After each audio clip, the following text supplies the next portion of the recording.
18 தர்பார் வந்துட்டாயா.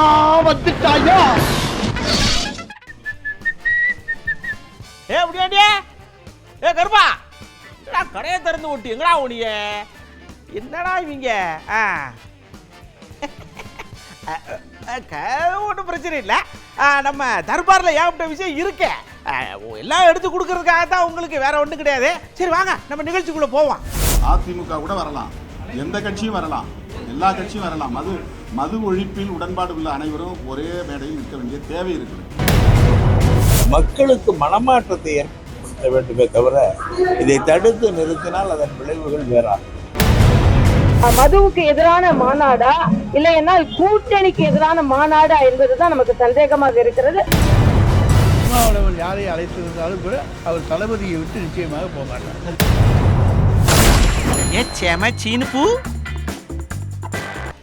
திருடி bus stand கிட்ட போறாங்களாம். என்னது திருடி பஸ் ஸ்டாண்டு யோசிக்கிறா? அதாங்க திருடி முப்பரிமாண தொழில்நுட்பத்துல. அது எப்படி இருக்குன்னு தெரியுமா? இப்படித்தான் இருக்கும்.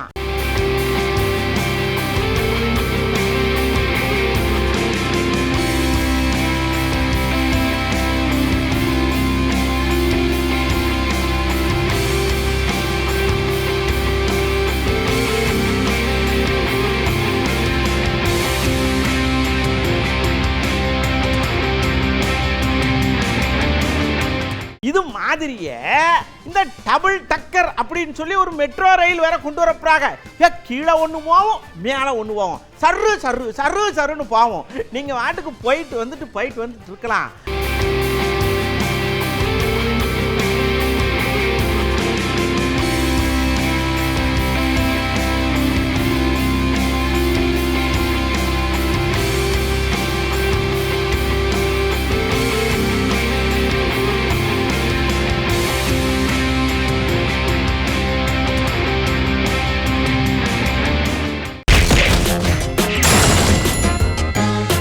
ஐயா, நீங்க கூட்டணியில இருக்கிய, நானும் கூட்டணியில் இருக்கேன். மதுவை கொஞ்சம் கொஞ்சமா ஒழிப்போம்னு சொன்னீங்க, ஒழிச்சீடா? ஒழிக்கல. ஆனா பாருங்க, மதுவை இல்லாம எப்படி நீங்க இது பண்ண முடியும்? மதுவை ஒழிச்சா தானே நீங்க வல்லரசு ஆக முடியும். இது என்ன நியாயம் இது அப்படின்னு நம்ம விடுதலை சிறுத்தைகள் கட்சி தலைவர் திருமாவளவன் ஐயா கேட்டிருக்காரு. ஒட்டுமொத்தத்தில் நாட்டின் தேசத்தின் மனித வளம் முக்கியமானது. மனித வளத்தை போல உயர்ந்த ஒரு செல்வம் ஒரு தேசத்திற்கு வேறு எதுவும் இருக்க முடியாது. வேறு எந்த செல்வமும் உயர்ந்த செல்வம் இல்லை. மனித வளம், ஹியூமன் ரிசோர்ஸ், அதுதான் மிக முக்கியமானது. எல்லோரையும் குடிநோயாளிகள் ஆக்கிவிட்டு நாட்டை வல்லரசாக்க முடியாது. ஒவ்வொரு குடும்பத்திலும் குடிநோயாளிகளை உருவாக்கிவிட்டு நலத்திட்டங்கள் வழங்குவதில் எந்த பயனும் இல்லை.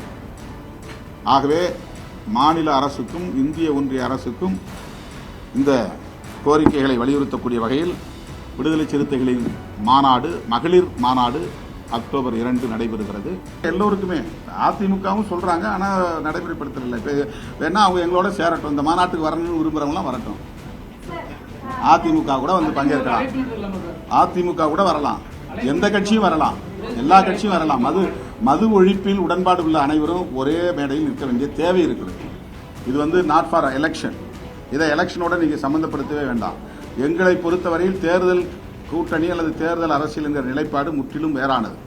மக்களுடைய பிரச்சனைக்காக நாங்கள் எந்த சக்திகளோடும் எக்ஸப்ட் மதவாத சாதியவாத சக்திகளை விட தவிர இதுலேயும் கூட அவங்களோட எங்களால் இணைய முடியாது. சாதிய போதைங்கிறது மது போதையை விட மோசமானது, மத போதைங்கிறது போதைப் பொருட்களை விட கொக்கையினை விட ரொம்ப மோசமானது. அதனால் அதில் நாங்கள் சாதிய மதவாத சக்திகளை தவிர மற்ற எல்லா ஜனநாயக சக்திகளும் ஒரே மேடையில் நிற்க வேண்டிய தேவை இருக்கிறது. இப்படி சொன்ன உடனே அதிமுக வைகை செல்வன் ஐயா ரொம்ப நன்றியா, ரொம்ப நன்றி. இப்போ நாளும் கூட்டியல சந்தோஷமா இருக்கு. இதை விட முக்கியமா ஒண்ணு தெரியுமா? நீங்க திமுகவுக்கு அப்பப்ப லேசா ஊசியை நறுக்கு குத்திக்கிட்டே இருந்தீங்கன்னா நாங்க சந்தோஷப்பட்டிருப்போம். சரி, ஒன்றும் கெட்டு போயிடல, இப்பயாவது நறுக்குன்னு குத்துதீங்கள, நாங்களும் வர்றதுக்கு முயற்சி பண்றோங்கிற தோரணையில பேசியிருக்கேன். கள்ளக்குறிச்சியிலே 70-80 பேருக்கு மேற்பட்டவர்கள் மரணத்தை தொட்டுவிட்டார், மரணத்தை எய்துவிட்டார். அப்போது இந்த அரசாங்கத்தின் மீது கடுமையான கண்டனத்தை தெரிவித்து இந்த அரசாங்கத்திற்கு ஒரு மிகப்பெரிய நெருக்கடியை விடுதலை சிறுத்தை கட்சியினுடைய தலைவர் திருமாவளவன் கொடுத்திருக்க வேண்டும். இருந்த போதிலும் கூட தற்போது இந்த நிலைப்பாட்டை விடுதலை சிறுத்தை கட்சியினுடைய தலைவர் திருமாவளவன் எடுத்திருக்கிறார். உள்ளபடி இதை நாங்கள் வரவேற்கிறோம். இந்த மாநாட்டில் கலந்து கொள்ளலாமா வேண்டாமா என்பது குறித்து எங்களுடைய கழக பொதுச் செயலாளரான எடப்பாடியார் அவர்கள் இறுதி முடிவு எடுத்து விரைவிலேயே தெரிவிப்பார். இப்படி சடக்குன்னு 2 பெயர் வந்த உடனே நம்ம ஆளுங்க அதை தூக்கிட்டு போய் உதயநிதி ஐயாட்ட கொடுத்தாங்க. ஐயா இதுல எப்படி அப்படின்னு இங்க இருங்க, இதை தூக்கி அப்படி ஓரமா வைங்க, இதை அவங்க முடிவு பண்ண வேண்டியது, அவங்க கட்சி விவகாரம், அவங்க யாரை வேணாலும் கூப்பிடட்டும், விட்டுருங்களேன் அப்படின்னு பொசுக்குன்னு போயிட்டாரு. அது அவங்க இஷ்டம்.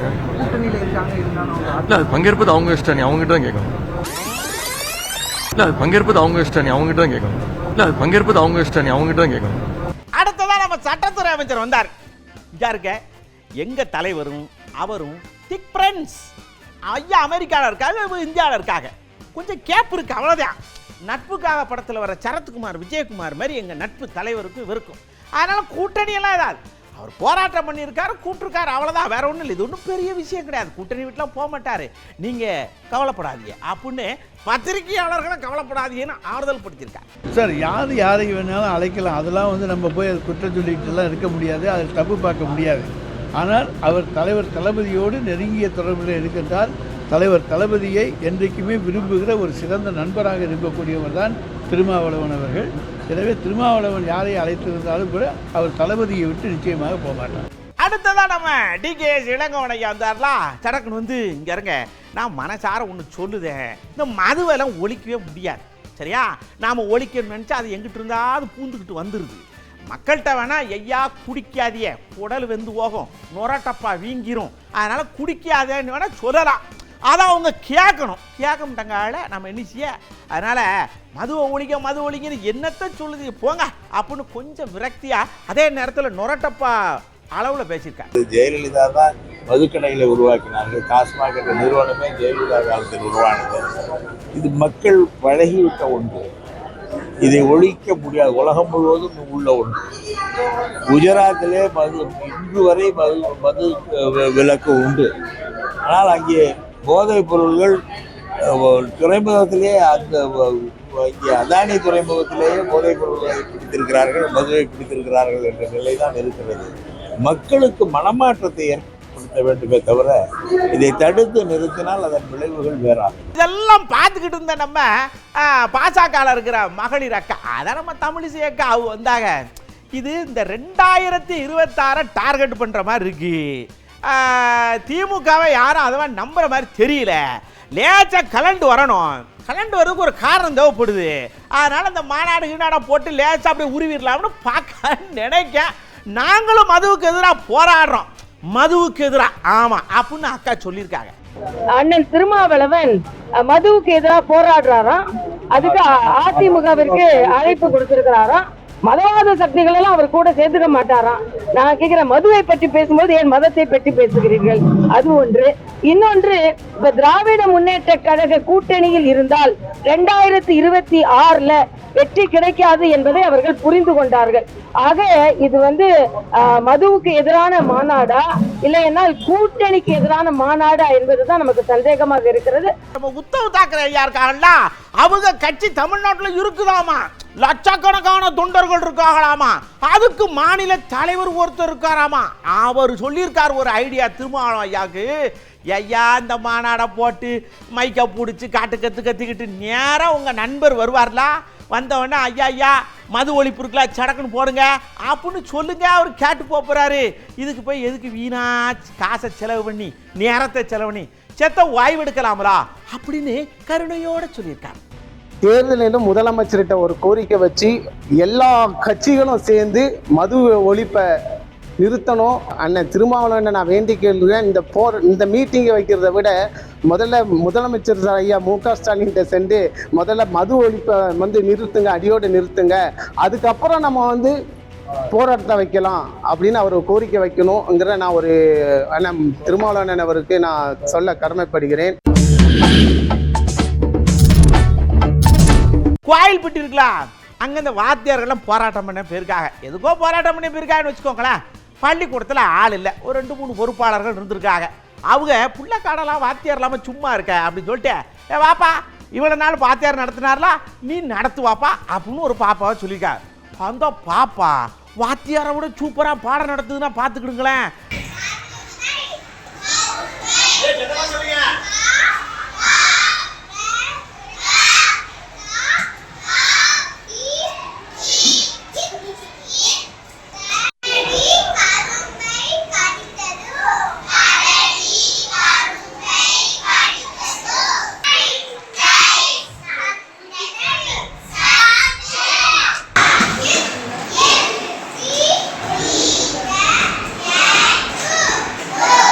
அடுத்து செய்யார் பக்கத்துல என் விநாயகர் வந்திருக்காருயா அப்படின்னு கேட்டா நீங்க நம்புவீங்களா?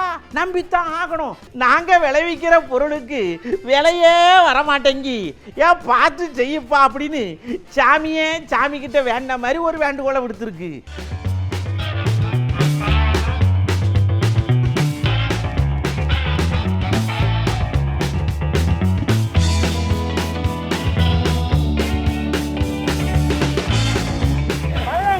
மதிப்பு கூட்டி பழங்களை மதிப்பு கூட்டி பழங்களை மதிப்பு கூட்டி பழங்களை மதிப்பு கூட்டி ஃப்ரூட் ஜூஸா மாற்றிடு ஃப்ரூட் ஜூஸா மாற்றிடு மதிப்பு கூட்ட மதிப்பு கூட்டு மதிப்பு கூட்டி மதிப்பு கூட்டி பால் பொருளை மதிப்பு கூட்டி பால் பொருளை மதிப்பு கூட்டி பால் பொருளை மதிப்பு கூட்டி பால் பொருளை மதிப்பு கூட்டி பால் பவுடரா சாப்பிடு பால் பவுடரா சாப்பிடு பால் பவுடரா சாப்பிடு பால் பவுடரா சாப்பிடு.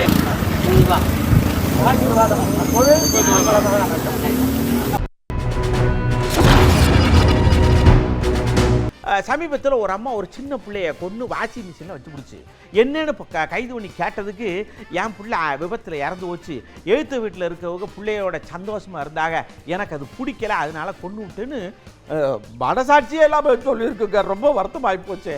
அதை வச்ச ஒரு கேள்வியை கேட்டோம். என்ன கேட்டோம்னா, இந்த சகிப்புத்தன்மை இல்லை, கொஞ்சம் பொறுமை இல்லை, இப்படி மனுஷங்க இருக்காங்களே என்ன செய்யலாம் அப்படின்னு கேட்டோம்.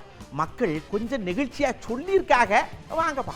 பொதுவாகவே தமிழ்நாட்டில் இல்லை, இந்தியா உலகமெங்குமே மனிதாபனம் அத்துப்போச்சு. அதனால் கொடூரமான காலங்களில் நம்ம வாழ்ந்துட்டு இருக்கோம். ஆனால் சின்ன குழந்தைகளை கொல்ற அளவுக்கு மோசமான ஒரு மனநிலை யாருக்குமே வரக்கூடாது தான். ஆனால் அவங்களுக்கு அப்படி வந்திருக்கு. ரொம்ப வருத்தப்பட வேண்டிய ஒரு விஷயம் தான். ஆனால் சின்ன பசங்களுக்குலாம் எல்லாருமே கொஞ்சம் கருணை காட்டுவாங்க. ஆனால் இந்த விஷயத்தில் அந்த அம்மா கொஞ்சம் கூட கருணை எல்லாமே நடந்திருக்குது. நினைக்கணும், பக்கத்து வீட்டு குழந்தையோ அடுத்த வீட்டு குழந்தையோ நம்ம வீட்டு குழந்தைய நினைக்கணும். அதான் மனிதாபமான செயல். இது மிருகத்தனமான செயல். அவ்வளோதான் நான் சொல்லுவேன். தெய்வபக்தி இருந்தாங்க அந்த இது பயப்படுவாங்களே, அந்த பயம் இல்லையே. மனசாட்சியே இல்லாத நாடா போயிடுச்சு. சின்ன பிள்ளைகளோட அன்பு பாசமும் தெரியாத ஜனங்களா மாறிட்டாங்க. தன்னை போல பிறரை நேசின்னு சொல்றாங்க. அது மாதிரி எல்லாத்தையும் நேசிக்கணும். நேசிப்பு இல்லாத பகையா நினைச்சா அப்படிதான் வந்து சேரும். மக்களை இப்ப நம்ம பார்க்க போறது உசாரையா உசாரே. கோவை மாவட்ட சிங்காநல்லூர் ஒண்டிப்புது இருக்கு இல்லையா, அங்க குளித வண்டி ஏதோ வேலை பார்த்துக்கிட்டு இருந்திருக்காங்க. அந்த வேலை பார்த்த இடத்துல சரியா மூடலை. அங்கிருந்து வண்டியில வந்தவங்க சரட் சரட் சரட்னு வந்து குழியில டொமக்கடின்னு விழுந்திருக்காங்க. பார்த்து போங்க, பதறமா போங்க, குழிய வேகமா மூடிங்க, அவ்வளவுதான் சொல்ல முடியும்.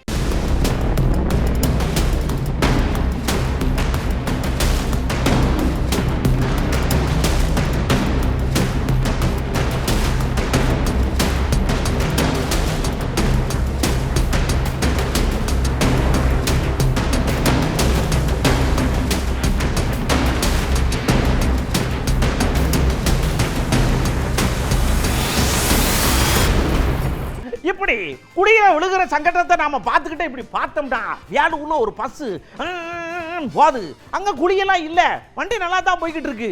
ஆனா பாதி பேர் பஸ் டாப்ல இருக்கான், லக்கேஜ் இருக்கிற இடத்துல. ஏய் என்னடா அங்க உட்காந்துருக்கிய அப்படின்னு கேட்டா, எங்க அப்பா என்னைய டாப்பா படிக்கணும்னு சொன்னாரு அப்படின்னு சொல்லி டாப்ல உட்காந்துருக்கான். ஏல டாப்ல உட்காந்து படிச்சியான்னு கேட்டா, வண்டி நின்ன உடனே படிப்போம்னு தகாவட்டா பேசுறாப்பியா.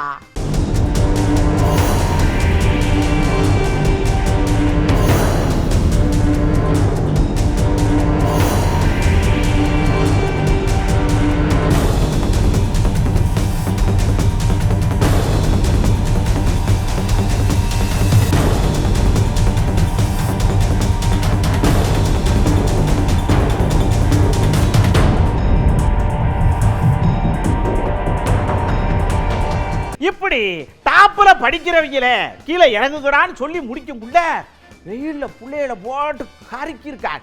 என்னையா இப்படி உட்கார வச்சிருக்கீங்க அப்படின்னா, விளையாட்டு போட்டி நடக்குதுங்க ராமநாதத்தில், பரிசு கொடுக்க முக்கியமான ஆள் வாராகன்னு சொல்லி உட்கார வச்சுருக்கோம். அவர் 2-3 மணி நேரம் லேட் ஆகி போச்சு. புள்ளக்காடை ஏயா லேட் ஆகி போச்சுன்னா புள்ளக்காடை வெயிலிருந்து இணலில் உட்கார வைக்க வேண்டியானே, ஒரு பிரியாணியை வாங்கி கொடுக்க வேண்டியானே, அங்கனேவா உட்கார வைப்பிய. ஆனால் அந்த முக்கியஸ்தர் காம்பவுண்டுக்கு அந்த பக்கம் வரும்போது பிள்ளையில கூட்டு உட்கார வைக்க வேண்டியானே. என்னையா இப்படி பண்ணிதே, உங்கள் டெடிக்கேஷனுக்கு ஒரு அளவு இல்லையா? இப்படி பண்ணாதியா.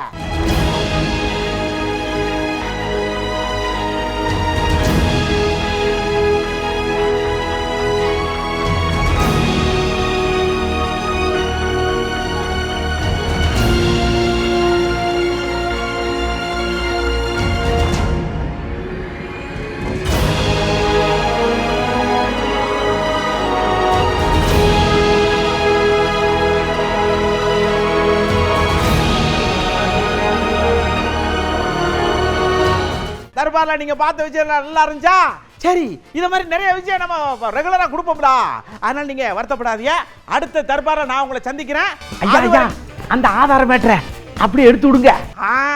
நம்ம தர்பார் தங்கவேல் சொன்ன மாதிரி ஆதார் கார்டை இந்த மாதம் 14ஆம் தேதிக்குள்ள நீங்க ரெனியூவல் பண்ணிருங்க.